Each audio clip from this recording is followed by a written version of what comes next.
Mari kita sambut Profesor Dr. Flori Ratnasari PhD. Bismillahirrahmanirrahim. Assalamualaikum warahmatullahi wabarakatuh. Puji dan syukur kita panjatkan kepada Allah Subhanahu wa taala atas rahmat dan karunia-Nya sehingga kita bisa berkumpul pagi ini dalam keadaan sehat. Sholawat dan salam kita haturkan kepada contoh sepanjang zaman kita, Rasulullah Sallallahu Alaihi Wasallam beserta keluarganya. Yang saya hormati Ketua dan Wakil Senat Guru Besar, Rektor dan Wakil Rektor, para Kepala Biro, Dekan dan Wakil Dekan, Direktur dan Wakil Direktur Pasca Sarjana, para Ketua dan Wakil Lembaga, para Kepala Pusat, para Kepala Bagian, para pejabat kementerian dan lembaga lain, para guru besar, dosen, tenaga pendidik, keluarga, dan seluruh hadirin yang tidak bisa disebutkan namanya satu persatu. Izinkan pagi ini saya menyampaikan pidato mengenai bekam, madu, habatus sauda sebagai relik profetik integrasi kedokteran, keislaman, dan spiritualitas.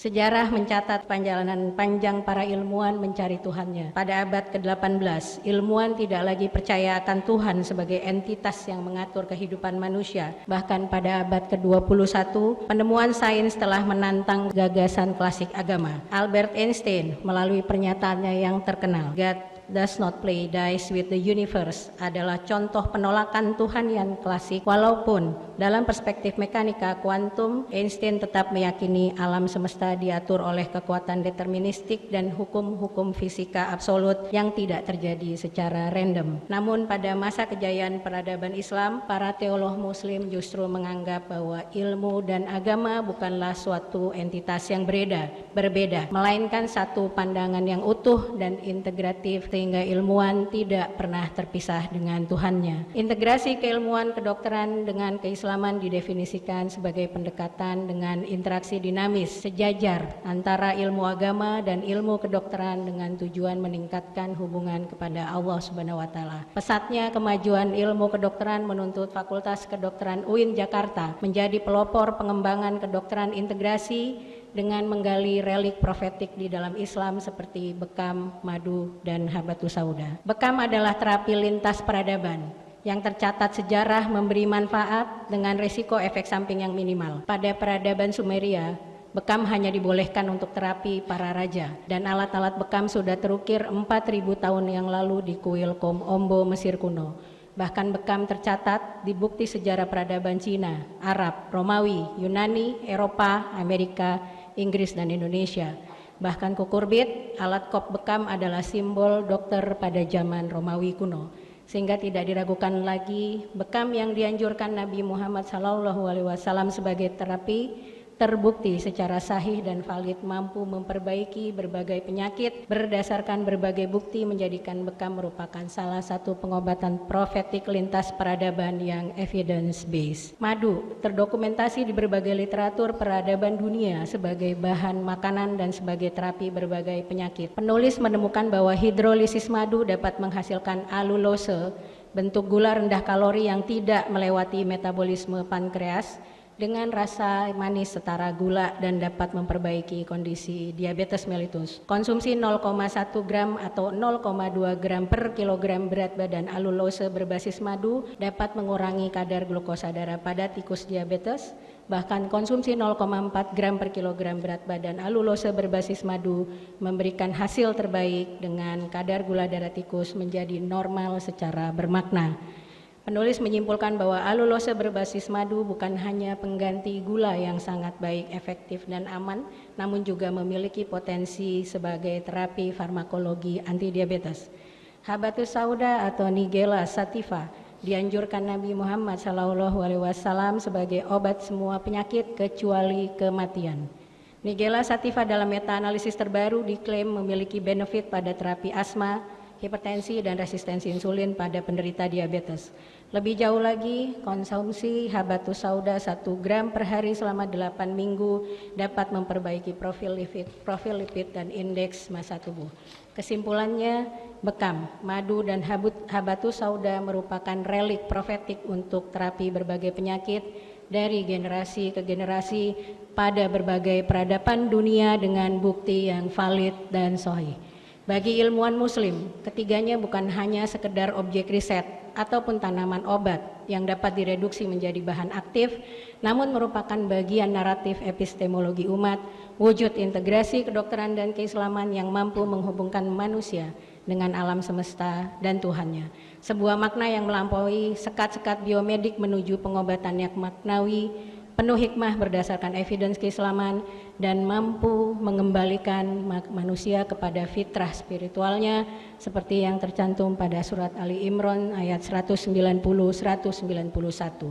yaitu orang-orang yang mengingat Allah sambil berdiri atau duduk atau berbaring, dan mereka memikirkan tentang penciptaan langit dan bumi seraya berkata, "Ya Tuhan kami, tiadalah Engkau menciptakan ini dengan sia-sia.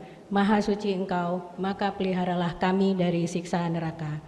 Pada akhir pidato ini, penulis bersyukur kepada Allah Subhanahu wa Ta'ala yang telah memudahkan semua jalan menuju tahap akademik guru besar. Terima kasih kepada almarhum ayahanda, Insinyur Raden Haji Sri Mulyadi, Ibunda Haja Suwarni, keluarga besar Tra Sastro Subandro dan Tra Harjo Utomo. Terima kasih kepada keluarga besar almarhum Azari dan ibu mertua tercinta Haja Mariam. Terima kasih kepada kakak adik saya, Warif Jati Ajis, Devi, Dr. Resti Mulyasari, SPPD KHOM Mars, Direktur Pelayanan Medik RSU Tangerang, Dr. Muhammad Rifki, MS SPB Mars, almarhum Urip Jati Kumoro, Aan Andriani, dan Peltu Bayu Arisarsono, kepada seluruh adik ipar saya, Hifizah Nur PhD kandidat, Fuzian Syah Bahtar PhD, Miftahul Anwar PhD, Teguh Enda Saraswati PhD, Ulumuddin Nurul Fakhri PhD kandidat, dan Ervani serta seluruh keponakan tercinta. Terima kasih khusus kepada Ketua Senat Guru Besar Profesor Dede Rosyada, Sekretaris Senat Guru Besar Profesor Masri Mansur, Rektor Profesor Asep Saifuddin Jahar, Wakil Rektor Profesor Tolabi, Profesor Imam Subahi, Profesor Alimun Hanif, dan Dr. Din Wahid atas dukungan dan rekomendasi pengajuan dokumen guru besar Kementerian Pendidikan Tinggi, Sains dan Teknologi. Terima kasih kepada seluruh mentor, Sekretaris Dirjen Pendis Profesor Arskal Salim, Asisten 2 Penasihat Khusus Presiden Bidang Pertahanan Negara Profesor Ahmad Cahya Nugraha, Profesor Abdul Hamid, Profesor Muradi, Profesor Tolabi, Profesor Imam Subihi, Profesor Zulkifli, Profesor Amilin, Profesor Nurinayah, dan Profesor Arif Zamhari yang sudah membantu borang kepangkatan saya. Terima kasih kepada semua guru SD, SMP, dan SMA saya. Dan hari ini terima kasih khusus kepada teman-teman yang sudah hadir datang hari ini, alumni Fakultas Kedokteran Universitas Indonesia, ILUNI FKUI 2002, dan alumni Niigata University of Pharmacy and Applied Life Sciences, Profesor Wawai Muli dan Dr. Vivian Sustikno. Terima kasih kepada beasiswa Japan for International Cooperation, Profesor Dr. Aziumardi Azra selaku Rektor, dan Profesor Jamhari Makruf sebagai Project Director GBI Silon, pembimbing S3 Profesor Kenichi Watanabe, Profesor Komiyama, Profesor Ueno, Profesor Emoto, Profesor Kodama, Profesor Suzuki, dan Profesor Aizal.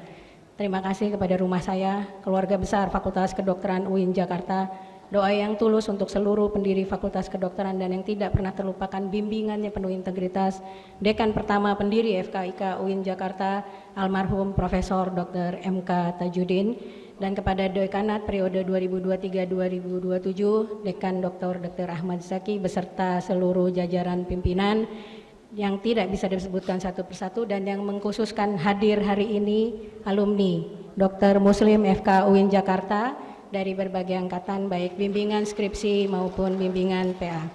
Terima kasih kepada Direktorat Pendidikan Tinggi Keagamaan Islam Subdirektorat Litap Dimas, LP2M UIN Jakarta, seluruh direksi kepala bagian Rumah Sakit Haji UIN Syarif Hidayatullah Jakarta periode 2023-2024, dan terakhir yang paling penting, terima kasih tidak terhingga kepada keluarga kecil penulis, imam, dan sumber inspirasi, energi dan cinta yang selalu mendampingi dengan ikhlas tanpa kenal lelah dalam suka dan duka, kekasih, guru, mentor, kolaborator, suami, penulis, wakil rektor bidang akademik Institut Teknologi dan Bisnis Ahmad Dahlan, Associate Professor Dr. Engineering Saiful Anwar SEAK MSI CA PhD Candidate, bintang bersinar yang sudah saya tunggu 11 tahun, yang celoteh cerdas yang menginspirasi, Ismail Ahtar Hikaru, dan tempat penulis belajar banyak tentang keikhlasan, Tito Putranto A.K. Yusuf.